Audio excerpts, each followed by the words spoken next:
This is rental car number 114. Today I'm driving the 2019 Hyundai Santa Fe SE. This one also has Hyundai's HTRAC all-wheel drive system and retails for about $28,000. This is a brand new look for the Santa Fe. This is the first year of the fourth generation for this 5-passenger mid-size crossover, and I kind of like the changes that they've made. Under the hood, we have a 2.4-liter inline 4-cylinder engine. It's got an 8-speed automatic transmission with variable valve timing. That's a CVVT. You also get Hyundai's SHIFTRONIC technology, which is really just a fancy way of saying you can shift the gears manually if you choose to do so. It's got 185 horsepower and some pretty good gas mileage for a vehicle this size. 21 miles per gallon in the city, 27 on the highway, and a combined rating of 23 miles per gallon. Your fuel tank is going to be 18.8 gallons.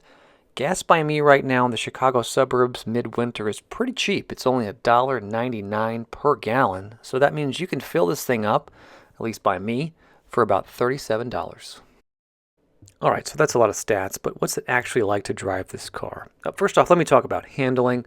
This one's great, goes around the corners fine. I felt really comfortable and smooth the entire ride. I should note, though, that on the SE trim level, that's the one you see here, and that's the lowest trim level that Hyundai offers, there's no drive mode setting feature. So typically in a car like this, you can shift between a comfort mode, an eco mode, and a sport mode, but not on this trim level. I actually spent a good deal of time looking for that button, and I could never find it. I finally went onto Hyundai's website, and I found out that you can't change it on the SE trim level, so you are stuck in that comfort mode setting, which is fine if you're looking for a comfortable ride. But if you're looking for something a little bit sporty, well, you might be disappointed because acceleration isn't great. If you were to spend a bunch extra money and get the top level trim level, that's the ultimate 2.0T with a turbo engine, you can go 0 to 60 in about 7.5 seconds. Couldn't find any times on the SE trim level, but I can tell you from experience that it is much, much slower. So you are not going to be winning any races with this car, but if you're looking for a family type vehicle that's really smooth and comfortable, well, this might be what you're looking for. Here's the key fob on the Santa Fe. It's a little bit different than last year. It's got a nice color scheme to it. 4 buttons on the front, Hyundai's logo on the back, and a little sticker from Enterprise there. It actually has a physical key. You press this little silver button up here in the corner and the key flips out, and then you start the car just like you'd expect.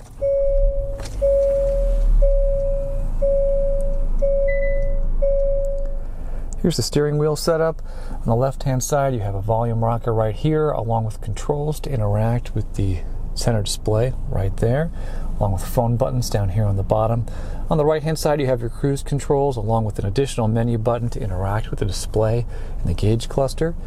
Cruise controls are pretty standard, although you'll notice there's an extra button right here. This sets the distance the car is going to keep if you have cruise activated. So, for example, if you're going 70 miles per hour down the road, car in front of you is 65, well, you can set the distance for when this car is going to slow down to match the vehicle in front of you. It's pretty fun to play with and makes driving on the highway for long periods of time pretty comfortable. Up above, you get a nice sized gauge cluster with 2 big dials, RPMs on the left, speedometer on the right, with a decent center display in the middle.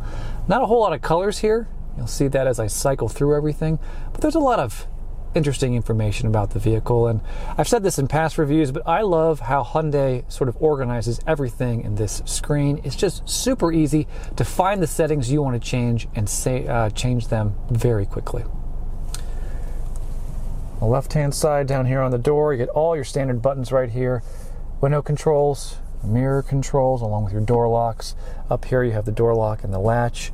Up on the dash you have a switch right here to adjust the brightness of the display and the gauge cluster.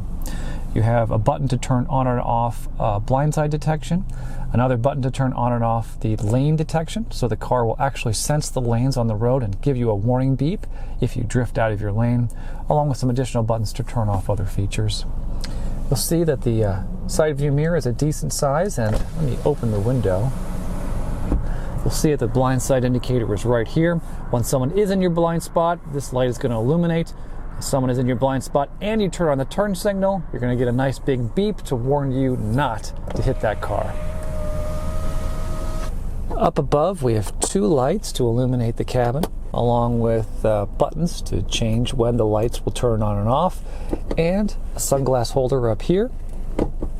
Rear view mirror is pretty standard, and you'll notice there are no buttons on it of any kind, just that toggle switch to adjust it if someone's behind you shining their brights at you. Down below there, we have a beautiful center display. This is a touchscreen. It's got a bunch of fun features on it. You'll notice Android Auto and Apple CarPlay are preloaded. I love that there are dedicated buttons on both sides just so you can jump to all the important stuff. And then some nice dials on the left and right side to adjust the volume and tune the radio if you want to.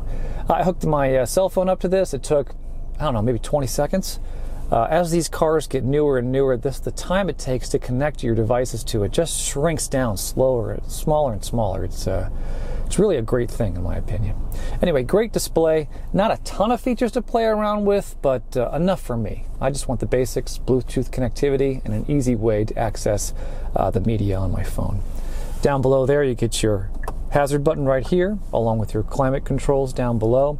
You'll notice when I adjust the fan, you don't get a pop-up window on the center display. In a lot of these vehicles, when you switch the fan to a higher setting, you might get a pop-up screen that shows you how high the fan is up, or the same thing for the temperature, but you do not get this on the Hyundai Sonata. You do, however, get plenty of big buttons that are easy to reach to change the direction the vents are blowing, turn on your defrost settings, etc., etc. These are great to use. It's freezing out right now, but I'm able to get the car to a pretty comfortable temperature pretty quickly, which is a big plus in my book because Chicago winters are no fun.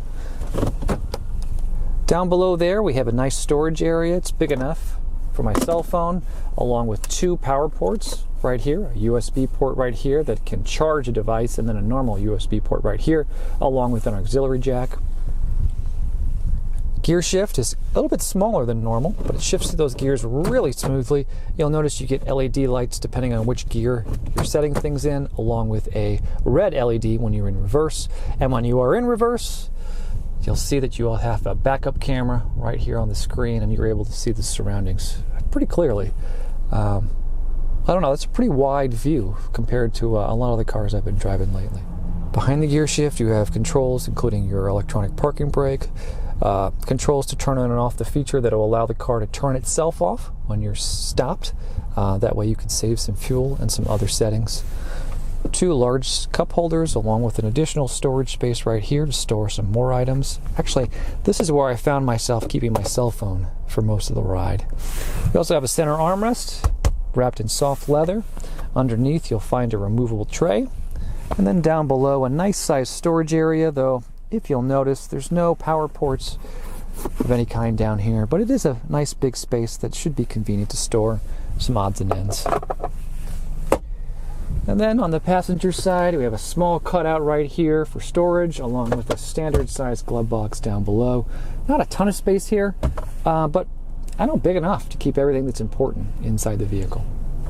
I'm sorry about the lighting. It got dark on me pretty quick today. I got a little stuck at work, and when I finally got out, the sun had already set.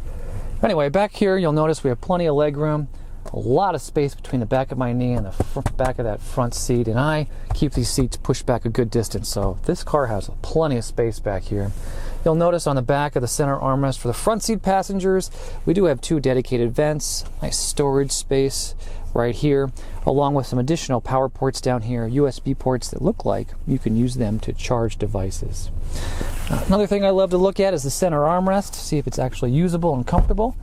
This one seems to be at a decent height with two nice sized cup holders. And then additionally down here you do get your car seat anchors, and it's great to see that they are easily viewable. That means that you should be able to connect a car seat back here without any problem. That is a huge plus in my book. All right, so let's close things out by taking a look at the hatch. Thankfully, the lighting is a little bit better back here. This is a nice big storage area, and you get two hidden storage compartments underneath the floor of this section of the vehicle. The one towards the front of the vehicle is constructed kind of out of styrofoam type material, so it's not super strong, but there's a nice bit of room back here to take advantage of. The second area is more towards the rear of the vehicle. This is constructed out of harder plastic and looks to be a great place to keep your jack and maybe even your owner's manual. I'm also happy to report that those rear seats do fold down pretty easily just by pulling up on these two levers, and then you can take advantage of all the storage space in the Santa Fe if you want to haul some larger items. Alright, so that's pretty much everything end to end on the 2019 Hyundai Santa Fe SE. I like this car quite a bit, but if I was going to buy one, I'd probably drop the extra money it would take to get a higher trim level. There's just a couple of things missing on the SE that I'd love to see added. Anyway, that's it for now. Thank you so much for joining me, and I hope you join me next time when I rent and review my 115th rental car. I'll see you then.